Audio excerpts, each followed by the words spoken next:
All right. Well, this is my first time out in Michigan here, and I got to say, it's colder than home. I may be from Canada, but I am from the West Coast, right on the water, so it never ends up getting all that cold, although we do have a little bit of frost going on for the last week here. So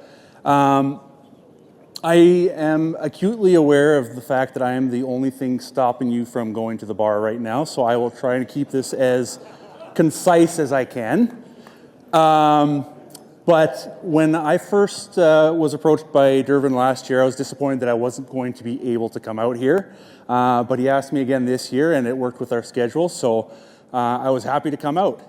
And after agreeing to do one presentation, Dervin reached out to me again and said, "Hey, can you do a second presentation?" I said, "Sure. I got a few in the can ready to go. We can do that." And about a week later, he asked me if I could make it pumper oriented, which for a few of you in the room who do know me, I do not own any pumping trucks. So I'm going to do my best to try not to tell you how to pump a septic system, but what I will do is touch on why we are doing maintenance on these systems, what's the rationale for it, and what we're actually trying to accomplish. So let's quickly touch in on a little bit about myself. So as Dervin said, I am from Canada. I've been born and raised in the Fraser Valley, about an hour outside of Vancouver, British Columbia. I am married to my high school sweetheart from grade 10 on. We've been together for, this year will be 20 years already. Just married, never mind the dating part. That was about 4 years. We have 4 wonderful children. First one's graduating this year, so that's going to be a new experience for me. It doesn't feel like it was all that long ago that I was doing that. And my wife hates being in photos, so you've got my dog. We have a Great Dane named Odin that is one giant couch anchor. My first 12 years out of high school, I spent in mostly sales and customer service type roles. I went into a wrestling mat manufacturing company shortly after getting out of high school, working in the back, quickly got moved up to the front doing shipping and customer service. From there, went to the family greenhouse, doing a lot of the same things before I went over to Cintas. I was running one of the trucks, running route? I don't know what we say here. But I was running route out in an industrial park for about 3 years.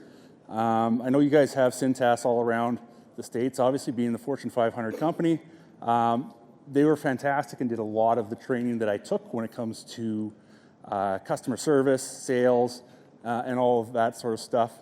After that, I went and spent 7 years with a wireless dealer. So TELUS, you guys have Verizon, AT&T, T-Mobile, all that. So I worked for one of the dealers in the business-to-business space. And part of my job was meeting with business owners, like a lot of you here today, and trying to find ways to make their business more efficient, how to do things quicker, how to keep things more accurate. And that equated to, a lot of times, rolling out mobile forms, working with GPS tracking, and really enjoyed that job. But as with many things, it started to become a big old race to zero. And so whether it was my commissions or the actual cost of paying for a phone every month, it was all going in the wrong direction. So at that point, I started looking into purchasing a business for myself. And, you know, I don't know how many people in the room here are second, third generation in the septic world. All right, so the rest of you are like me. We never dreamed we were going to be in this industry when we were growing up. Everybody wanted to be something else. And so that's not to talk down on it, it's just never thought I would be here. But while I was looking for a business, one came across my desk that was rather intriguing. Don't know if you guys know the Fuji Mac pump representative for North America. That's who I bought my business from. he was trying to get out of it so that he could go be the distributor for the Fujimac blower pumps for North America. So went on my way decided before I would make the plunge, I was going to follow this guy for a week. Took a week of my own vacation time, saddled up with him and went for a drive. We installed the septic system, just a typical gravity dispersal field with a infiltrator tank, and banged one out in a day. Now, I can count on one hand how many of those I've done since, so I don't know if he was playing me, but it seemed easy. It was great. It was fun to be outside again. You know, as much as I said I was in the sales and service position, when you work at Cintas and you're on one of those trucks, you're a glorified laundry boy, and it is a lot of grunt work, so I wasn't afraid of that. So once we'd gone through all the due diligence, went through the financials, figured out where he was at, one of the things that was important to me when I got there was sitting in the truck with him, how many voicemails he had sitting on his phone when Monday morning came around. There was lots of efficiencies to be had, and in January of 2017, early on, we took the plunge. I remortgaged the house, took that money out, and purchased the assets of Septic Expert.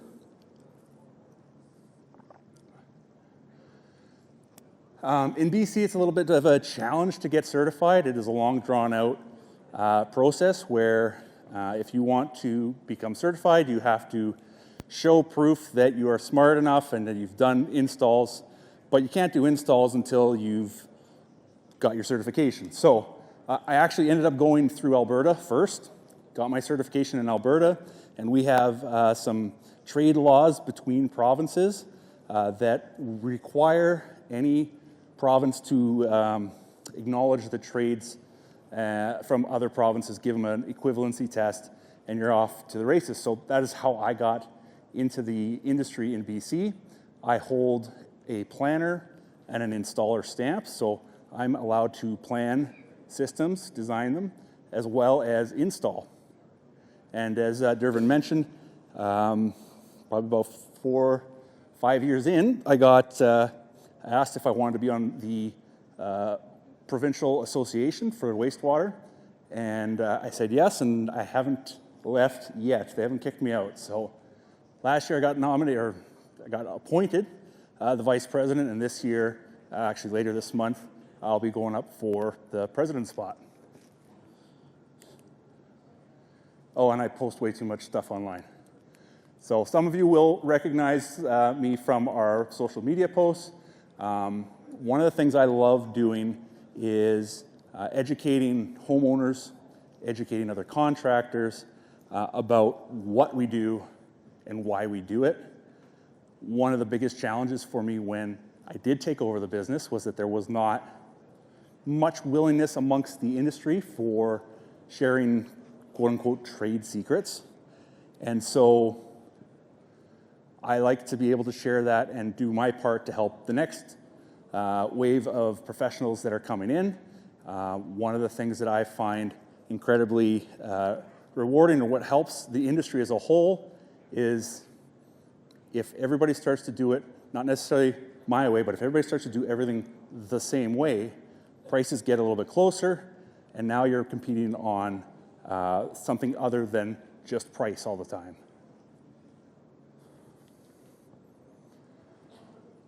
So now you know a little bit more about me. I want to get a bit of a sense for the room. I haven't been here before, so how many folks here have pump trucks in their fleet or in their business? Okay, bunch, yeah. Anyone here do their own design work or planning? Not much, okay. How about installs? How many people do septic installs? Awesome. Inspections, is that a separate thing here? Ish? Okay. Yeah, it's a bit up in the air where we are too. We've got 4 designations. We have planner, installer, maintenance provider, and inspector. When we had some flooding in the area, I want to say 2 years ago, one of the cities decided to tell all the homeowners, hey, you need to get an inspection done on your septic before you can move back in. Well, we don't have enough inspectors to actually complete all that work.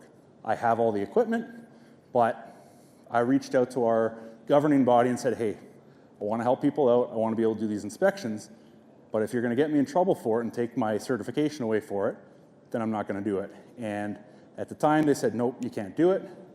Less than a year later, they decided anybody that is a designer or a maintenance provider is now allowed to do inspections. So that was a direct result of some of the flooding that happened in our area. And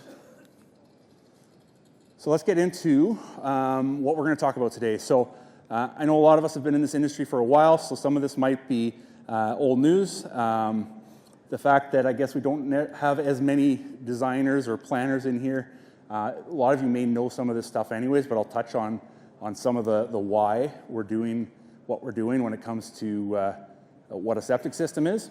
We're going to talk about what septic maintenance is, and then touch on a couple things that as pumpers I think is really important to understand, and all professionals really I think should keep a close eye on and always be looking to learn more.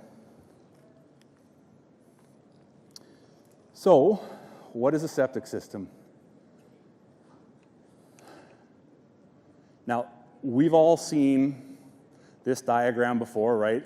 If you haven't, you've seen something very similar to it. You can tell which website I pulled this one off of just based on the tank itself and the dispersal field. So obviously we've got all of our sewage lines coming out of the house. They run into your tank, and then from there, their gravity flow out to your drain field. So for you guys, I believe you would call this just a conventional septic system.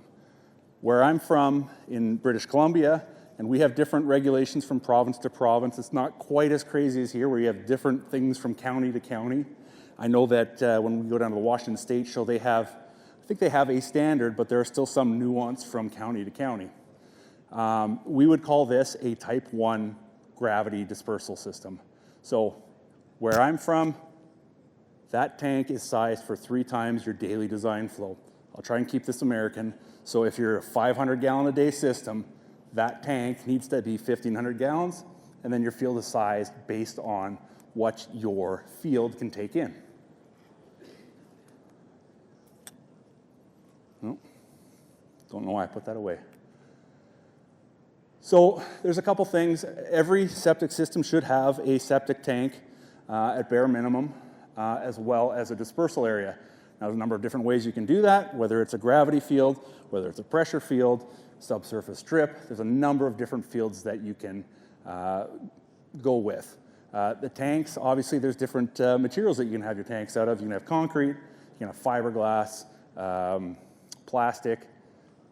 And the one thing that some systems, the more complex systems, when you need to worry about tight lots, whether you got to worry about some setbacks, whether you got to worry about any streams, wells, a lot of times we'll get into a secondary treatment. Now, in BC, we have 3 levels of treatment. We have type 1, which I said is 3 days in the tank and then out. Type 2, we are trying to get our BOD levels down to less than 45 and our total suspended solids, or TSS, down to less than 45. So that's NSF 40 ratings.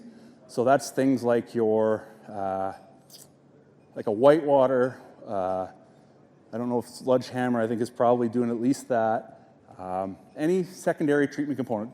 Generally speaking, there is an aeration component to that treatment method. So you'll usually be introducing an aerator and some form of a media inside your tank.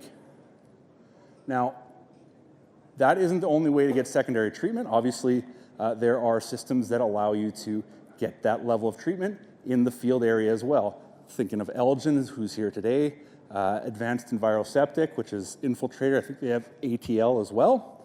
So there's a number of systems where you can get that level of treatment in the field without having to add power or an aerator. And then I'll quickly touch on the 3rd level of treatment in BC. We are looking to get our treatment down to less than 10 on our BOD and less than 10 on our TSS, which is NSF 245. But we've added in the wrinkle of less than 400 fecal forming coliforms per something, I don't know, it's in the book. Basically, that gets achieved with ultraviolet lamps or chlorine pucks. So here we have an overhead of one of the systems that we've put in. You can see the first tank here. That is a 2,000 imperial gallon, 2,500 American, trash tank. It's got 2 walls in it. All your solids are going to collect in that first chamber. You may get a little bit of crossover. This particular manufacturer that we use goes with more of the step tank configuration. The only crossover is near the top. There's nothing at the bottom. So most of that's going to get collected in there. That second tank, we've got a moving bed bioreactor or an MBBR system in that tank. So gravity's into the second tank, gravity's into the third tank, which is another 2,500 US gallon tank. That is our dose chamber. And on this particular system, it is time dosed to a sand mound. And of course, here's some examples of some other tanks. Obviously, we've got a FujiClean treatment plant in there. I believe that's fiberglass and PVC. We've got a plastic tank from our local guys in the bottom corner there with some polylock risers on it. This is a fiberglass tank as well. You may recognize it looks a little bit like a DF canister for a whitewater. It's just the wrong color, and that's because the folks that we get these tanks from used to be the manufacturer for the whitewaters in our neck of the woods. So they still have the molds, and they use those tanks for their own treatment plants now. Then when it comes down to fields, you've got gravity dispersal. There are very few areas where I can get away with a gravity dispersal system. Talking a little bit more to that point from the earlier presentation from Knott, vertical separation in the soil is incredibly important to ensure that we are returning clean water back into our water tables. Our whole regulation changed back in 2005. We used to have health officers that would sign off and inspect everything, and there's part of me, even though I wasn't there back then, that would like to go back to that. We're self-regulated, so I have to carry a fairly healthy errors and emissions policy, and we are essentially supervising our own installs. If an engineer does the design, he's more than welcome, and he probably should, come and check what we're installing. But if I do a design and I do the install, I wait for no one. I can do it myself. But there are very few places that I can get away with gravity because we hit water table or we hit clay way too quick. Generally speaking, I need between 4 to 5 feet of clean, dry soil year-round before I can use a gravity system. This is one of those few instances. We've got a shallow pressure dispersal field. This is one of the first things that we'll go to if we can help it. If we can't get away with gravity, we'll try and keep it in the ground, keep it shallow. Do you guys drill your orifices on the top side, bottom side? Are you guys all pointed down? We'll drill ours in the bottom at the end of the laterals and at the beginning so that they will drain out. Again, we are somewhat of a mild climate, so we aren't super concerned about it. But if I go up north into Pemberton, Whistler area, it's a little bit more of a consideration to put more of our orifices in the bottom of the pipe so that we don't have those pipes freezing up on us during the winter.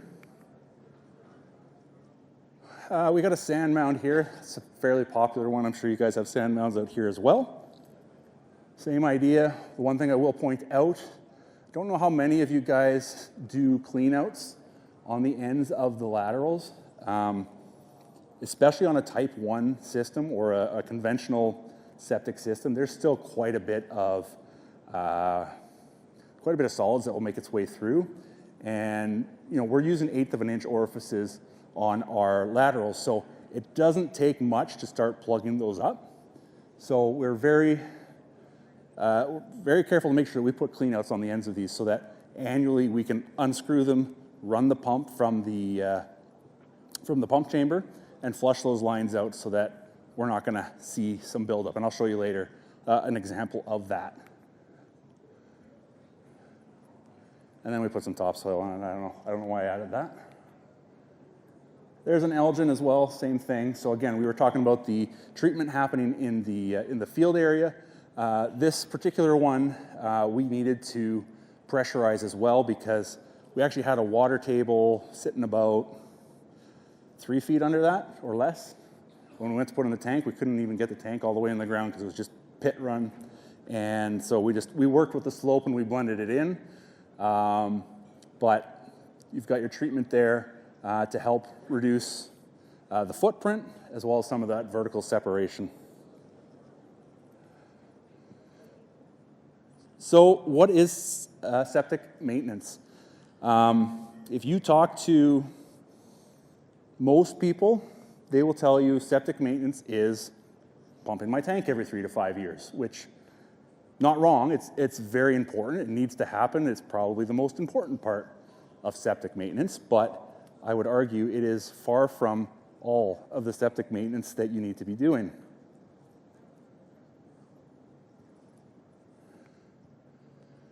Effluent filters. That might have been the after photo, Luke, from your earlier presentation.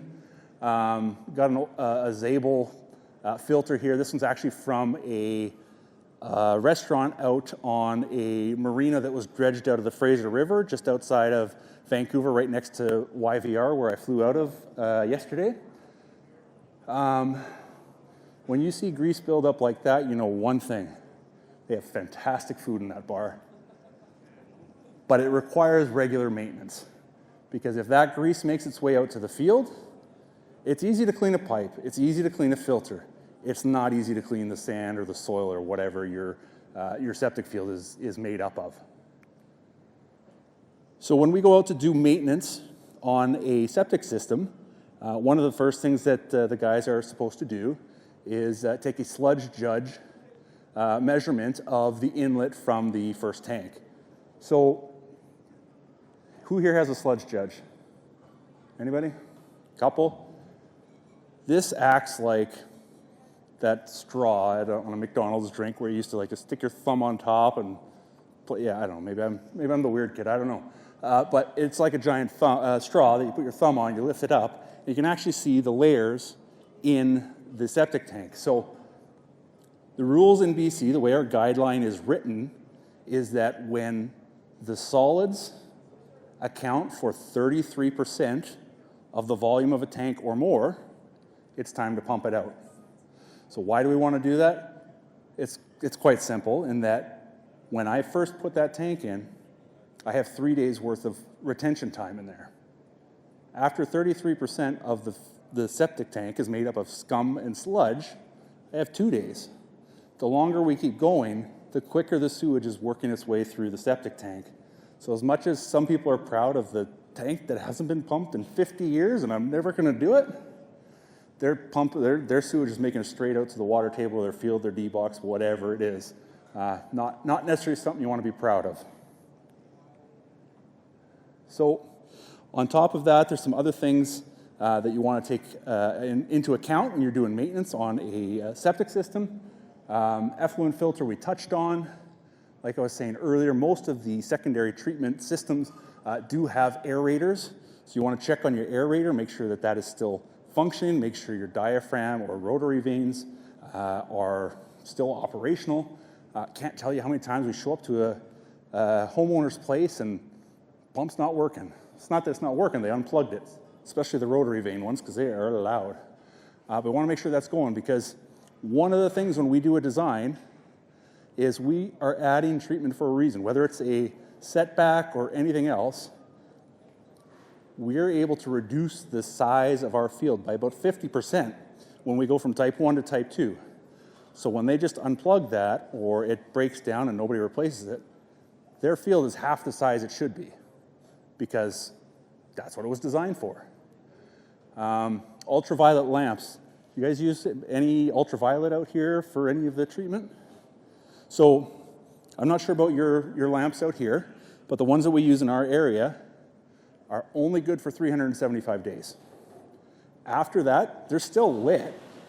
Like, they still look like they're working, but they're not putting off the arc that they're supposed to be to actually disinfect the water the way it's supposed to be. So every 375 days, that needs to be swapped out. Alarm panels, making sure that there's no corrosion on the inside, checking the inside, looking for any rust. Effluent pumps, testing those, getting your amperage off of it, see what it's drawing, so that, a lot of times if you're going to record it year after year after year, and you can start to see the change in the amperage draw, once it starts to go up, you can warn the customer, hey, that pump may be going in the next year or two, so if you're cost sensitive, you might want to start saving up for it now because it's coming. Transducers, I'm a huge transducer guy. I know most people will use floats if they got to do pressure.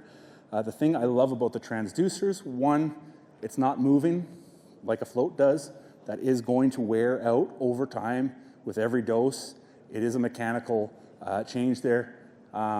We've used primarily AquaWorks over the years. We've had really good luck with those transducers. Floats, same deal. You want to check those, make sure they're working. If you start to see some of the cabling around it start to swell, you know that it's a good time to warn the customer that, again, that may be ready to go when that sheath starts to separate. And then flushing laterals. I think it's the next slide. I think it had over 2 million views because people are sick and twisted, just like me. I don't know if the audio's ready. I think it's the next one. It is. So this is the clean out on a commercial system out in Abbotsford, British Columbia, that, in my opinion, was undersized, had been installed for about 3 or 4 years, and was just completely plugged up, and they were having issues.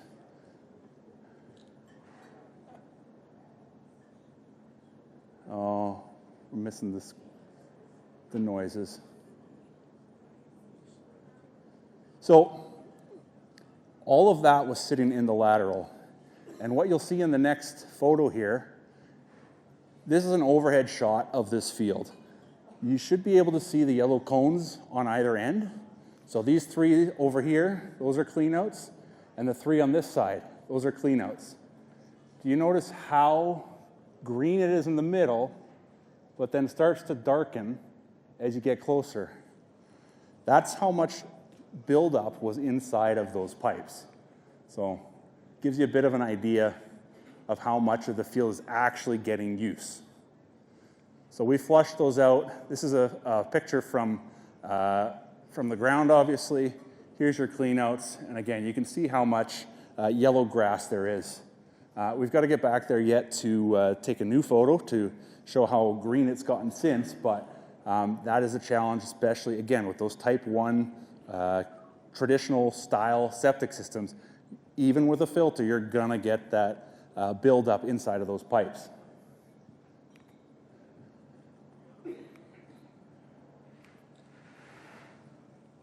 So I know for me, the first, and I'm not ashamed to say it, first 3 years, it took me about 3 years to get comfortable walking up to a job site or walking up to a customer's property and feeling comfortable with what I was looking at. As somebody who wasn't in the industry at all, didn't really have a full grasp of how things worked, all I saw was a couple green lids in the lawn, and I didn't really know where anything was going. So, this is an overhead of a different site that we did. There's no treatment on this one here, but now it's fairly comfortable for me to say, okay, well, your pump's there, that's your inlet, and it takes time, it takes practice. This is the same photo, but after we put the lids on, you can't see the treatment unit anymore. All you've got to look at when you show up is a 24-inch opening, and hopefully what you're looking for is under that opening. Does anybody know what kind of treatment plant that one is? I think it's from the neighbors across the lake. You got the multi-flow, those big old socks. I'm going to show you somebody doing the maintenance on one of these things. Got a biomicrobics. We've got a microfast. Not my install, so don't ask me about that seal job on the riser there. That's a naiadic system. And this one, you've probably put some of these in, but again, this predates the EcoPods being available in our area with the standard boxes that they're using now. This was a fiberglass version of the EcoPod that was put in there when they had the license to make them. That one, that took me a while to figure out what that one was, but that is a whitewater. The reason it took me so long is because it's the wrong color for me. In our area, they're red, but theirs are green. And then we got a FujiClean here. We've done about 25 or 30 of these things. That was actually part of the deal when I bought my business. The guy that I was buying it from had the distribution rights for FujiClean for the West Coast. And so part of the deal was that I had to buy 20 FujiCleans from him. So we got through that. I love them. They're solid little units. Wish their trash tank was a little bit bigger, but you're able to figure out how big, or you can over time start to figure out what these tanks are as soon as you pop the lid open. But this one you guys would not be familiar with. This is a BioNest. So this is a picture that I took long before I ever installed any of them. I was out on Vancouver Island taking a maintenance and inspections course through our association. And so that was when I first got introduced to it. This is literally, it's almost like cassette tape being unwound. It's a little bit thinner than that, but it's one giant nest inside of the tank, and we're using fine bubble diffusers to create an aerobic environment. So there are a few things that you should be cognizant of when you are performing maintenance on septic systems, whether it's pumping or whether it's the rest of the maintenance that you have there. This is quite easily the worst day I ever had. Doesn't matter how many times I told people that a 20,000 pound tank could float. In the back of my head, I didn't really believe it either. But we did not put any cover on it, and the water table was quite bad there. And so I've heard of pumpers going out and pumping a tank and having it breach the ground like a submarine. Just like this one, which that one was mine too. That was wasn't the choice I wanted, but there was a Portland shortage for the concrete manufacturers, and we couldn't get any concrete tanks. And this was put in as a temporary holding tank for somebody that was along a right-of-way whose field had been disconnected from the tank. And this was on Christmas Day, probably 2-3 years ago. And it just popped right out of the ground. And we knew that it could be a concern. We did tie it down with lock blocks, and it still came out of the ground. So we got more lock blocks to try and hold the bloody thing in the ground. And even when we started to backfill that, we kept the laser on it. We started to see it moving again. We found some other old plastic tank that was there, again, because this was very much a temporary setup. We put another tank on top of it, filled it with water so that this tank wouldn't come up out of the ground while it was getting pumped out every 3 days. So we've become quite aware of the dangers of water table.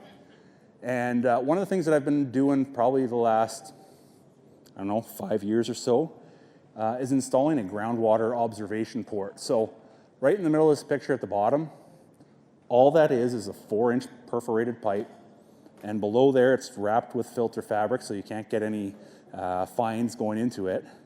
And at any time, we can go in and take a peek after it's been filled. And actually, I'll go back a couple photos here, because that was this system right here. That little 6-inch lid right there, we can pop that off at any time and see exactly where the water table is sitting, and the pumper is able to know whether or not it's a good idea to pump it all the way out at that point. And it doesn't show through very well here, This is from the job site that big commercial job we just finished up late last year. We are in Delta with this one. We are very close to the ocean, and as you may gather by the name of the city, it is a delta right on the river as it comes into the ocean. And so we've got a lot of water table issues there as well.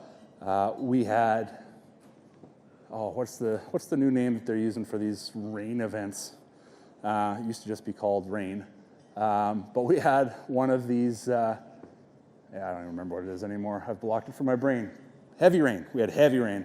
And I popped open the lid on this guy, and the water is literally sitting at ground level. So wouldn't be a great idea to pump these tanks while this water level is sitting right here. This is, again, that first one that I showed you with the valve box and the pipe. That is what we were fighting with. This is in a lake bottom. Once you punch through that clay layer, it's pure sand. We've got, I think, 3 trash pumps going full tilt. It is not keeping up. We landed that one blind. And that tank actually has a concrete flange poured into it. It is the weight on top of that flange from the dirt and the backfill that helps keep it in the ground when it's being pumped out or emptied. This one is from a project that we started at the beginning of last year. These are fiberglass tanks. They have those little, I think they're 6 to 8 inch flanges along the bottom made out of fiberglass. We actually had a concrete pump truck come out and pump concrete all around the base of the tank. Again, the weight of the concrete definitely helps, but it's the weight of the soil sitting on top of that that really helps keep these tanks in the ground. So a couple quick takeaways. One of the things that I really want to encourage everyone to do is, if you're not already, get familiar with all the different types of treatment plants that are out there. Every single one of them is going to have some recommendations on how you go about maintaining them, or even pumping them out for that matter. Has anyone ever seen this poster? So FujiClean actually has a correct pump sequence, so that you don't just jam your hose down and pump everything out and then inadvertently trap all the sludge that you're trying to get out of a different compartment out. So there is 10 steps to it. Then you probably take 2 of them out because they're turning the power on and off. You do them, but don't know that they needed to be on here. So this is an example of a specific set of maintenance or pump out requirements for one type of treatment plant. So be aware of what you're working with and what needs to be done. Float configurations. One of the things that we come across a lot is homeowners that the pump truck gets called out and turns out it's a bad float, so the pumper decides, okay, I'll just replace your float, which I don't have a problem with. If somebody's having a problem, 100% do it. But what I want to stress is, especially if you're on a demand dose system or a time dose system, there's a big difference between a float that has a 4-inch tether and one that has a 6-inch tether. So if I have 4 inches from where it's mounted to the end of the float, they usually are operated on a 45-degree angle. So if it's 4 inches, you've got 6 inches of vertical travel from on to off.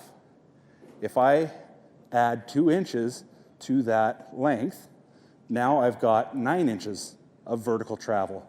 Well, if I have a 10 gallon per inch volume in my tank, instead of a 60 gallon dose, now I'm doing a 90 gallon dose. Your field needs to stay dry, and if you're sending large doses like that, you're going to saturate the field, and again, you're not going to get treatment in that wet soil. So be cognizant of, put it back the way you found it exactly. So 4-inch tether, 4-inch tether. If it's 10 inches from the bottom of the pipe or the mount, put it 10 inches from the bottom of the mount so that it's getting put back the way it was, and you're not going to be put on the hook for potentially causing further issues. Refilling your tanks after you pump them out. Again, we just discussed, why do we pump out our tanks? We're not pumping them out because they're full of water or sewage. We're pumping them out for the solids. And there's been lots of research that's been done that has proven that a septic tank resets a lot faster. The biology in the septic tank sets a lot faster if you refill it right away and it's going straight into water when you're feeding it. The other part of it is, for me, it's maybe a little PTSD, I don't want my tank popping out of the ground. I also don't want prolonged pressure pushing in on the tank without some equal pressure pushing back out. So it is a good practice to have your customers fill up the tanks again after you've emptied them out. And then the other one, effluent pumps are not created equal. A half-horse pump from this manufacturer is not the exact same as a half-horse pump from this one. So if you don't have the design parameters, where you can, sub it out like for like. If it's a Myers ME50, replace it with a Myers ME50. If you can't, find something with the closest pump curve. Or if you have the design and it has the duty point, find something that works for that. And then I think I got one more video here. No, not yet. Oh, okay, this is a float tree. We usually use a pole, not often this way, but again, just being cognizant. Oh, the other part too. When you do change out those floats, make sure that the conduits or whatever you have pulled your wire through is sealed. So you do not inadvertently corrode the inside of somebody's control panel due to the gases that are coming out of the septic system. I've seen it plenty of times on very new systems where the installer just did not seal off the conduits. So that's it for me. I don't know if anyone has any questions at this point. This is my contact info. I can be reached easiest way, either that's my cell phone, reach out on social media, on Instagram. I'm usually fairly quick to respond to that. But yeah, has anyone got any questions about any of this or any comments? Nope, there's beer. I gotcha. All right, thanks everyone.